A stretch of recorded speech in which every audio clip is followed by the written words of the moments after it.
Tyler Gaines pulled into his driveway just after sunset, the last bit of gold light fading off Lake Tanley. The crisp Texas air smelled of cedar and damp pine. He exhaled, smiling at the sight of his house clean white paint, a big wraparound porch, and the dock extending out behind it like a calm hand into the lake.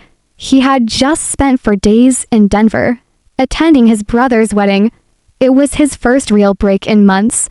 No laptop, no email, no calls, just fresh mountain air and family. As he stepped out of the truck, suitcase in hand, he spotted something odd, a neon orange paper flapping against his garage door.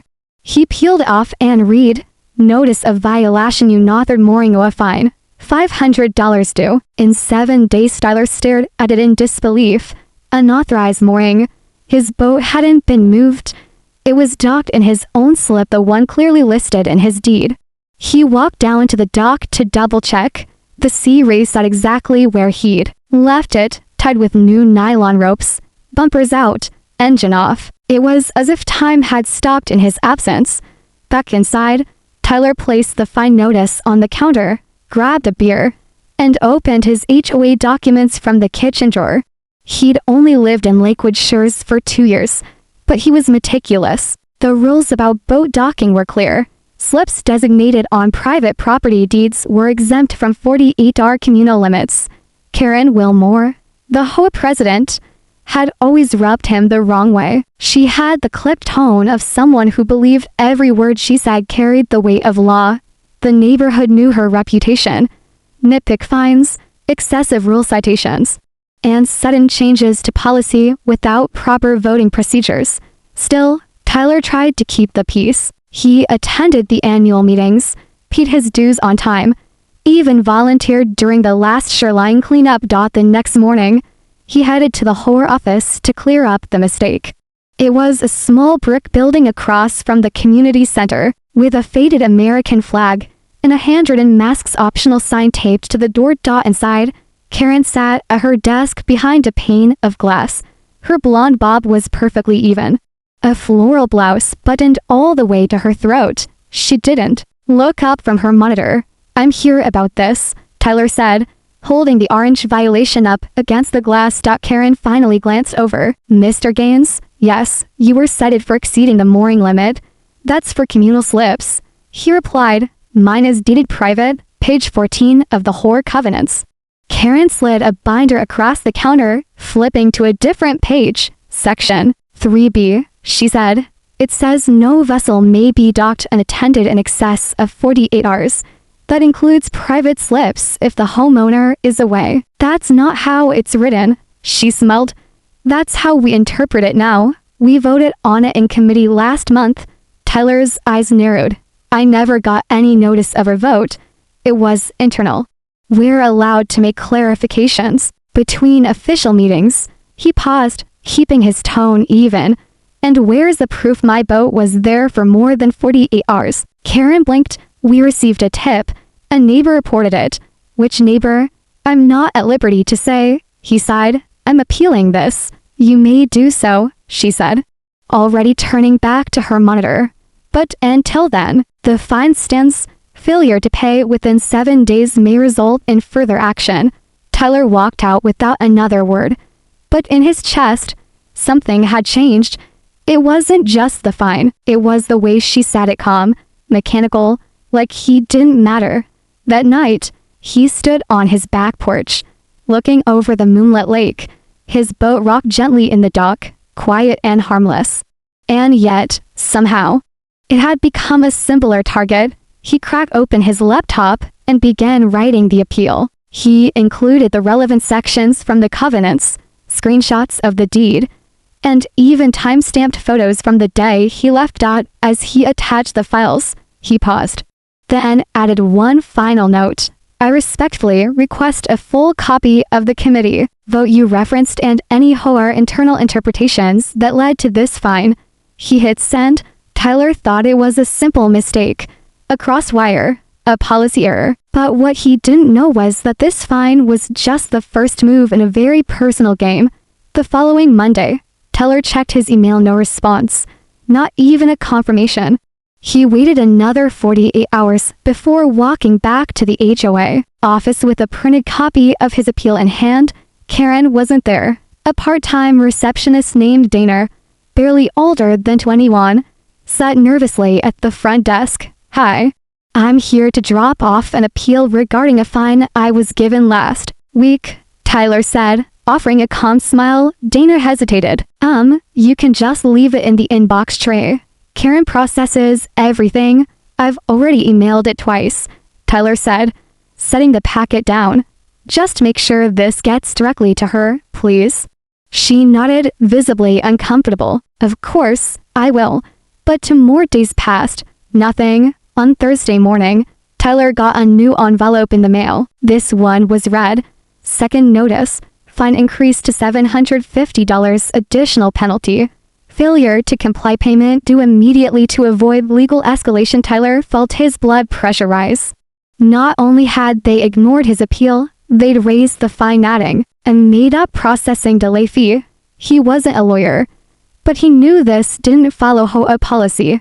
He dug deeper into the governing documents posted publicly on the HOA portal. No clause allowed for fine increases without a board vote, and processing fees never mentioned once.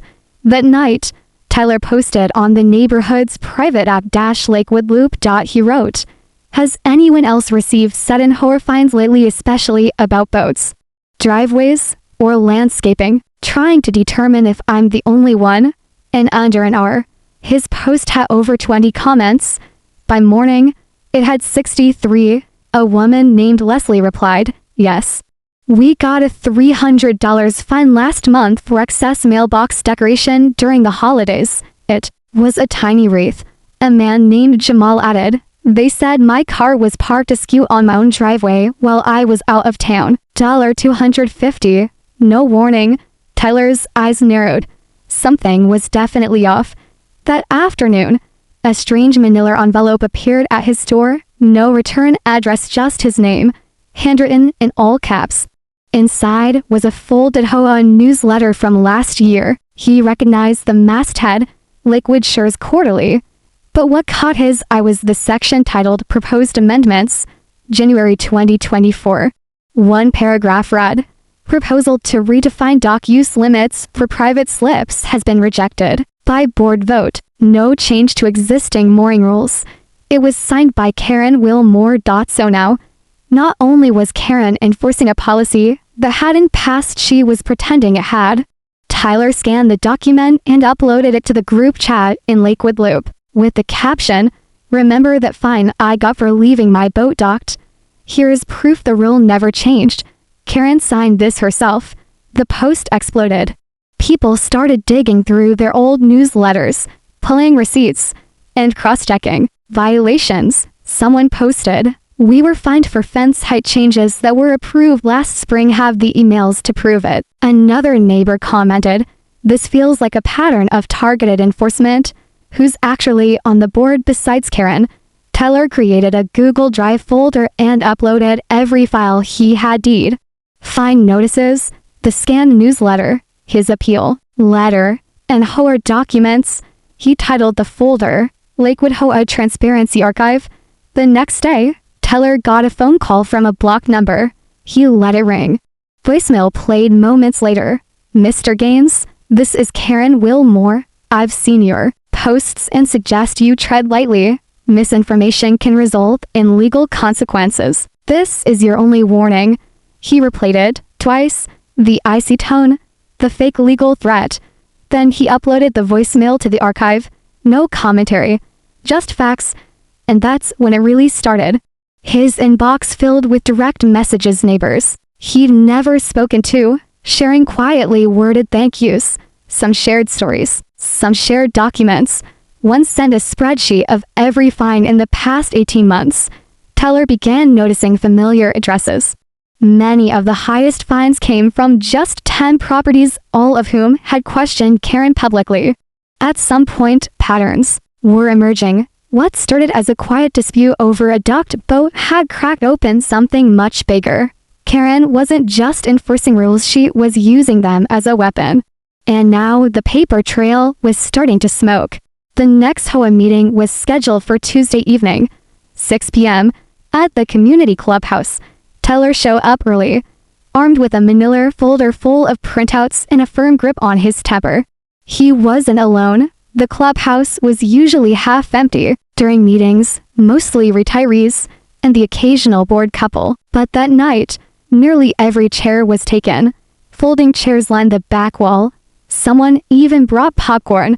Karen walked in at 5:59 sharp, wearing a navy pantsuit and a fake pearl necklace.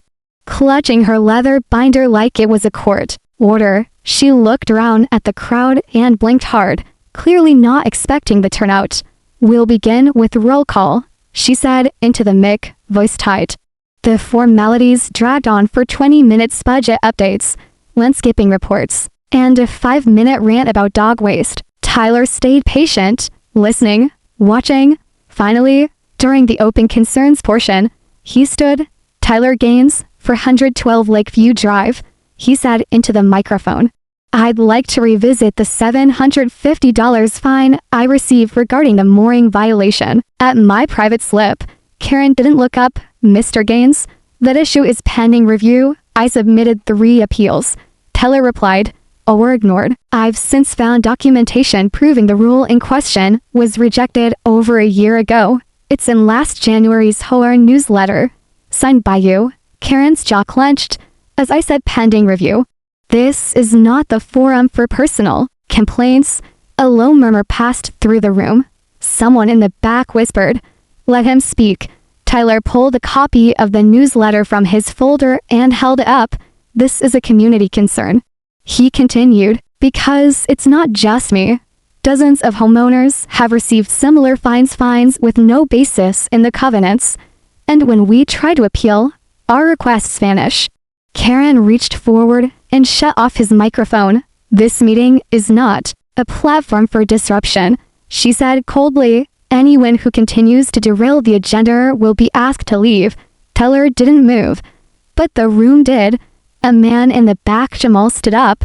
"He's not derailing anything. He's asking for transparency," a woman added. "We've all had fines, most of them nonsense. We have the right to know why." Another voice from the left side turned the mic back on. Karen stared at the crowd, her face stiff.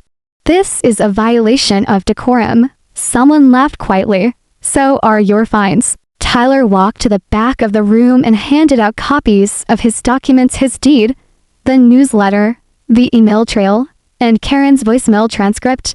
Within seconds, phones were out. Neighbors were snapping photos, taking video. Karen's vice president, Greg, leaned into her and whispered something. She shook her head sharply. Then, suddenly, Karen stood. "This meeting is adjourned." She grabbed her binder and marched toward the door, brushing past neighbors as if they were beneath her. Silence followed. Then someone near the front clapped. A few more followed. The slow clap turned into an eruption. Not for Karen, for Tyler. People surrounded him afterward, thanking him, shaking his hand, sharing their own stories. One elderly couple brought a binder with 5 years' worth of notices. "She fined us for trimming a tree too early. Said we violated the seasonal pruning clause," the husband said, chuckling bitterly. "That clause doesn't even exist." Tyler took the binder. He wasn't just fighting a fine anymore. He was unearthing a broken system and exposing how one woman had been playing God behind a desk. Later that night, Tyler sat on his porch, with a warm coffee and a colder fire burning inside him. He pulled up the Lakewood Homeowners portal. Under the board members tab, he found only 3 names: Karen Wilmore, president; Craig Mathis, vice president; and Nancy Hartley, treasurer. A 3-person board, all longtime residents. No rotation, no elections posted in years. Tyler clicked through archive minutes. Many meetings had incomplete records. Some had none. Tyler went to that meeting expecting resistance. What he found was a locked machine built to protect itself and a crowd finally ready to break it up. And by the following week, the tension in Lakewood Shores was no longer a slow burn, it was a rolling boil. Tyler's email inbox overflowed. Residents were forwarding scanned notices, HOA fee breakdowns, and screenshots of text exchanges with Karen, one neighbor, at least single mom, of two had been fined for $100 for improper play equipment. The offense, a sucker net on her back lawn. Another man, retired Army vet named Bruce, had received 3 warnings in a month for a flag that wasn't flush-mounted. It was a U.S. flag on his porch. Karen had written, "Orientation violates community uniformity." The stories weren't just absurd, they were personal and arbitrary. Tyler set up an open lawn meeting that Friday night on his property. No agenda, no speeches, just a gathering. He expected maybe 10 people. 30 showed up, then 40. By 7 p.m., folding chairs covered his yard, kids ran barefoot through the grass, and neighbors huddled in groups, holding copies of their fine notices, sipping soda and iced tea. Tyler stood up on his back deck and raised his hand. "I didn't plan for this to be a movement," he said. "I just didn't like being lied to." Soft laughter. "But when I realized I wasn't the only one, I figured maybe we should stop dealing with this in silence." He opened a folder and held up the newsletter again, the same one Karen had signed last year, rejecting the dock restriction policy. "This proves she's enforcing rules that were never approved. And the more I look, the more of these I find." Someone asked, "So what do we do?" "Just complain. She runs everything." Tyler paused, then said, "We organize, start small, we keep records.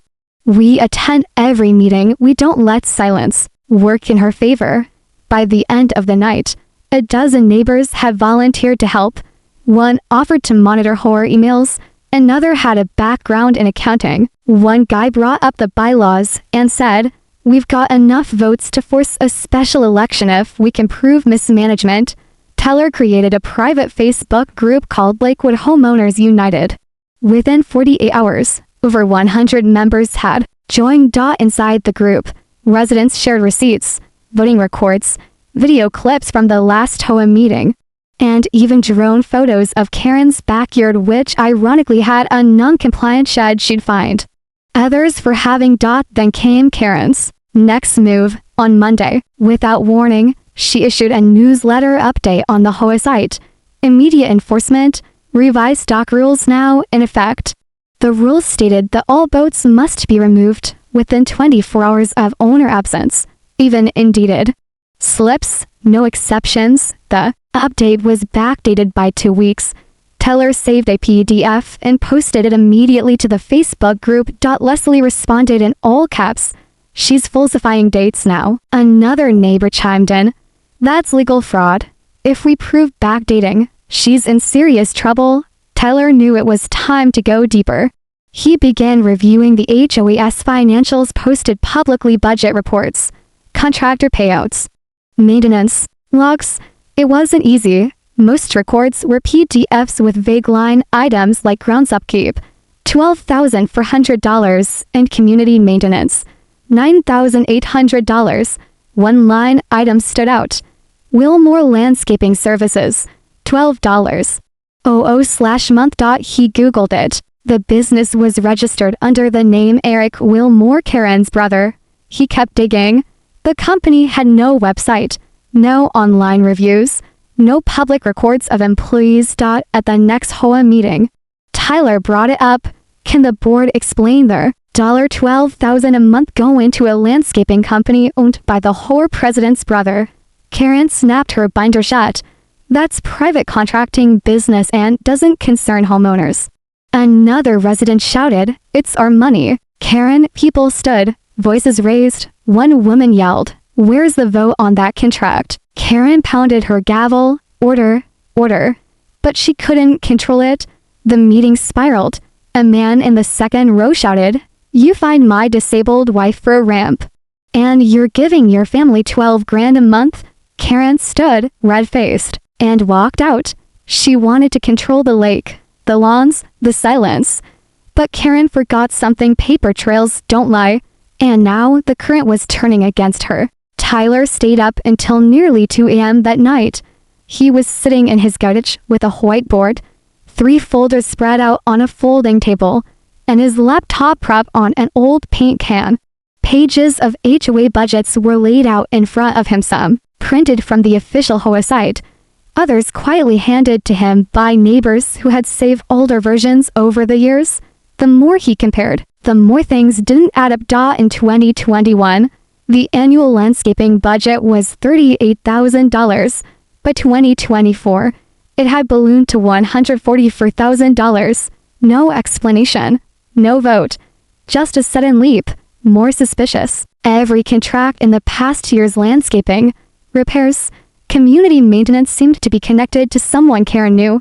Wilmore Landscaping, a power washing company owned by her cousin's son, and a security patrol operated by a firm with no license on record.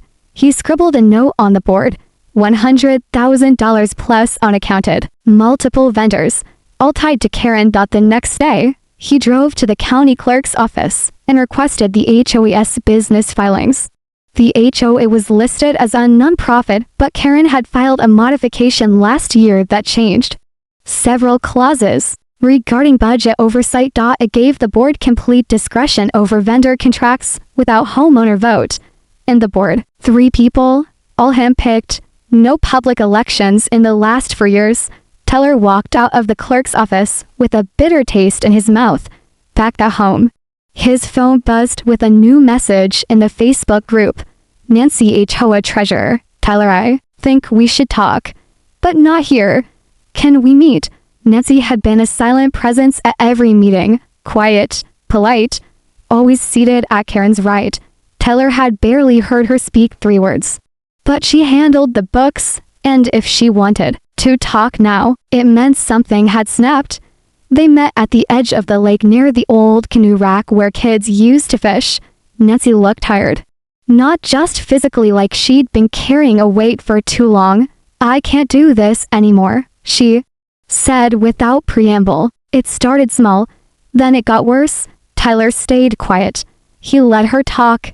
Karen controls everything. Nancy continued. She writes the checks. I sign what she puts in front of me. She tells me it's approved by the board even when there's no meeting. Do you have records? Tyler asked. Nancy nodded and handed him a flash drive. Invoices, bank statements. I saved copies. I knew one day this would catch up to her. Back home, Tyler opened the files. His chest tightened as he scrolled through line after line. 12 checks to Wilmore Landscaping. Same date each month. All signed. All for $12,000. 1 month. 2 checks were written within 4 days of each other. $24,000 total. Another payment. Community Improvement Grant $8. 0 paid to Blue Oaks Management LLC, a company he'd never heard of. He looked it up. It was registered to a PO box in the next county. And the listed agent, Karen Wilmore. Tyler couldn't believe what he was seeing.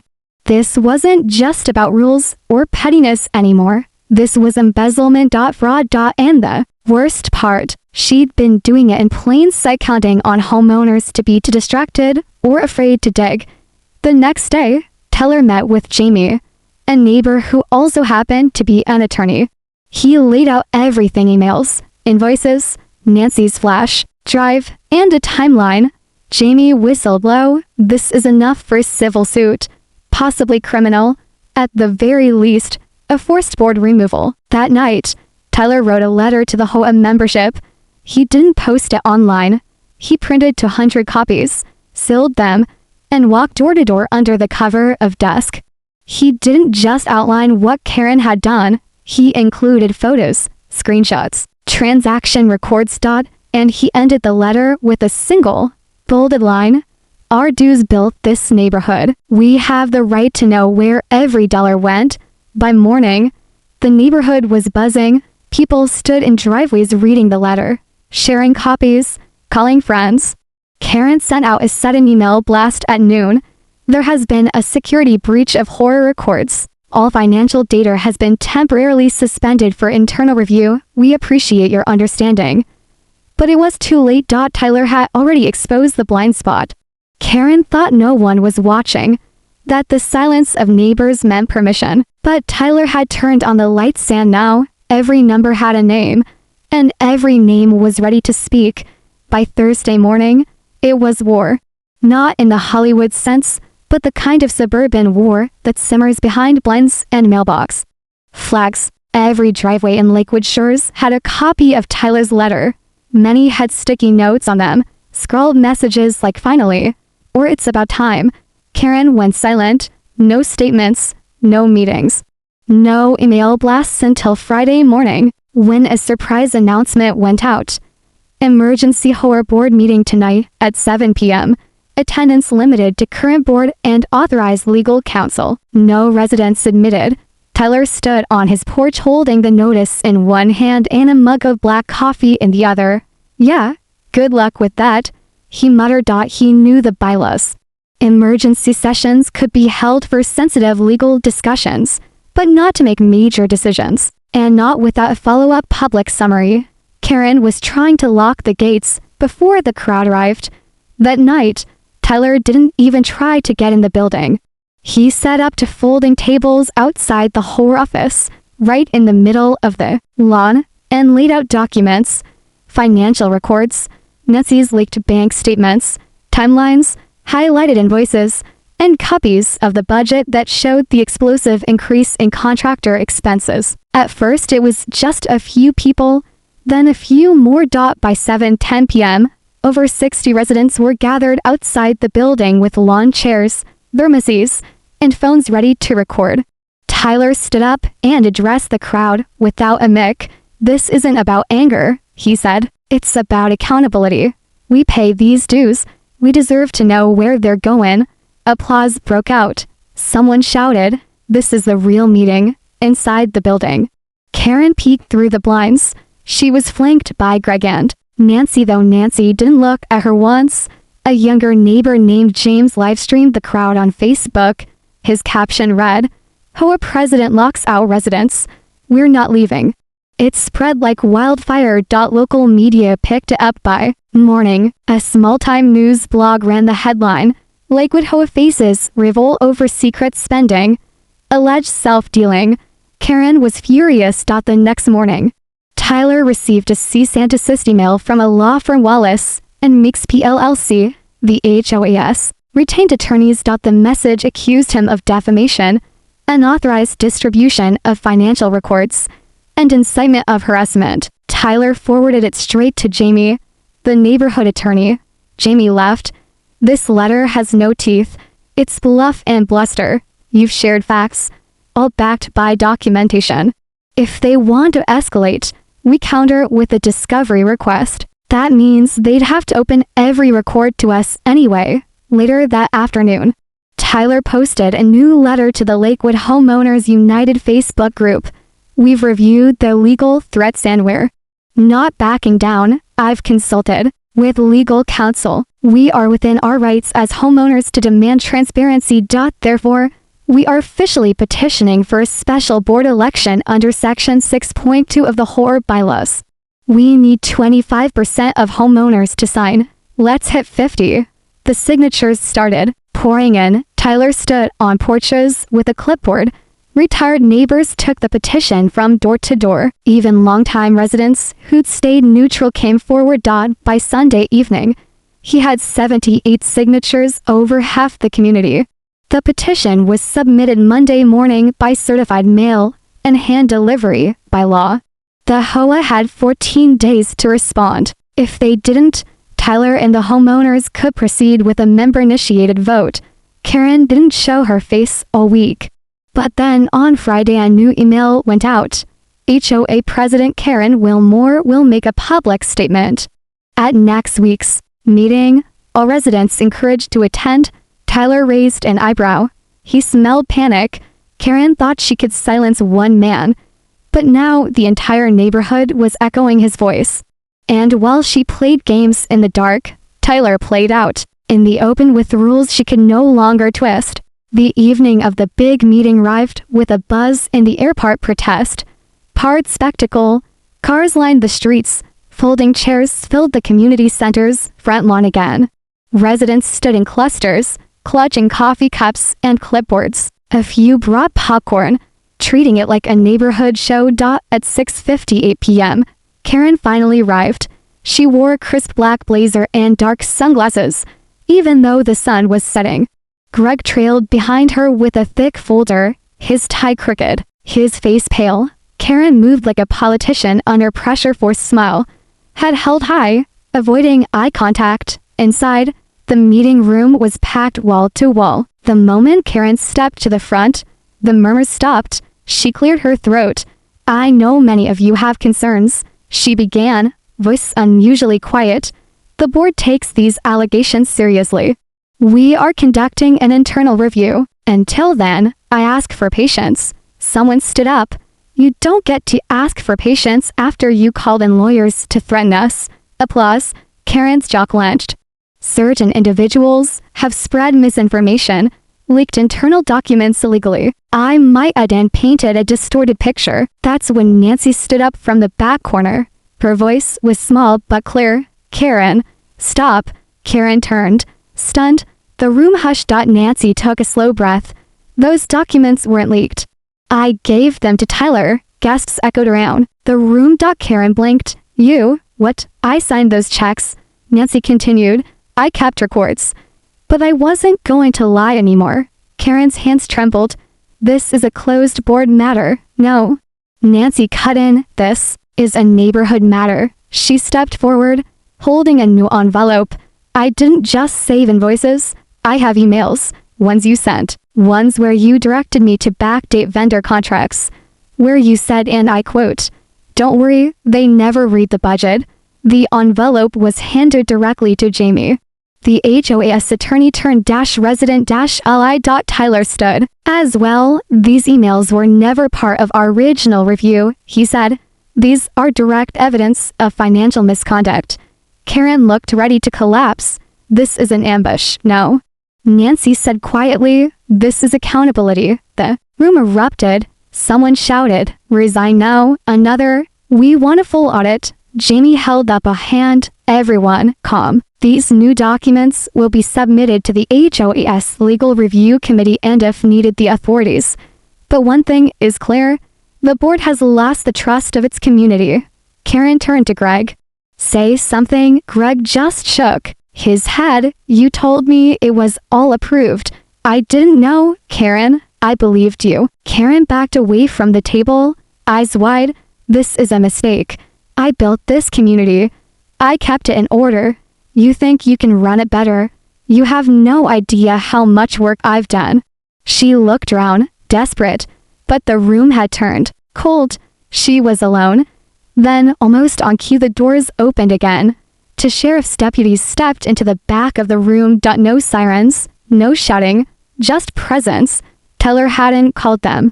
Neither had Jamie. It was Nancy. She had filed a formal complaint that morning. Fraud, misuse of funds, falsification of records. Enough for an investigation. One of the deputies approached the podium and spoke calmly. "Ms. Wilmore, we need to ask you a few questions. Please come with us." Karen's expression shuddered. She didn't speak, just followed them out, heels clicking like a drumbeat of retreat. The door shut behind them. For a long moment, the room was silent. Then someone started clapping, a slow, deliberate rhythm.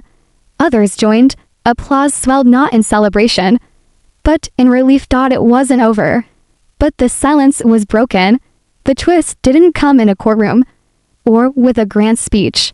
It came from a quiet woman who'd had enough, a treasurer with nothing to gain, but everything to lose. Finally pulled the plug, and the real truth spilled out. 3 weeks after Karen was escorted out of the meeting, the change in Lakewood Shores was visible not just in policy, but in people. The air was lighter. Neighbors waved again. Kids rode bikes past Tyler's house without parents scanning over their shoulders like surveillance drones. The once fearful atmosphere had cracked wide open, and something better was growing through it. Karen hadn't been arrested, at least not yet. But the investigation was active. Jamie, now unofficially leading the HOA Reform Committee, had filed a formal complaint with the County Financial Ethics Board. Nancy's emails and bank records were accepted as evidence. Multiple suspicious payments to Karen's family members and dummy corporations were under review. Greg resigned quietly 2 days after the meeting. No statement, no defense. Just a typed letter slid under the HOA office door. With 2 board members gone, the community moved fast. Tyler and a group of volunteers finalized a petition to hold a full board election permitted under Section 6.3 of the HOA bylaws in the event of sustained community concern and board vacancy. They needed 25% of households to approve. They got 71%. The vote was scheduled for the following Saturday. Instead of using the community center still tainted by Karen's rain, they held it outdoors, under a canopy of string lights and oaks near the lakefront. Folding tables were stacked with ballots. Volunteers wore name tags. It felt less like an election and more like a block party with purpose.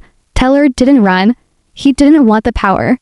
He just wanted the walls torn down. Instead, he nominated 3 neighbors: Ellie, the single mom who Karen fined over the soccer net; Bruce, the retired Army vet; and Rachel, a financial analyst who had caught several budgeting consistencies no one else noticed. All 3 won by overwhelming majority. After the vote, Tyler was helping fold chairs when Nancy walked over. She handed him a yellow envelope. "What's this?" he asked. Nancy smiled. "Your refund." Inside was a check, $750, payable to Tyler Gaines. Memo line: void fine, mooring violation. He blinked, then laughed softly. "Didn't think I'd see this again." "You shouldn't have had to fight this hard," Nancy said. "But I'm glad you did." Tyler paused. "So what happens now?" "I mean, the money, the contracts, the damage," Nancy exhaled. "That'll take time. But with new leadership and full financial disclosure policies, we're going to rebuild trust, brick by brick." The new board released a statement that week. All fines issued in the last 24 months are under independent review. Any violations without proper documentation or legal basis will be voided. Additionally, we're launching a full audit of past contracts and payments.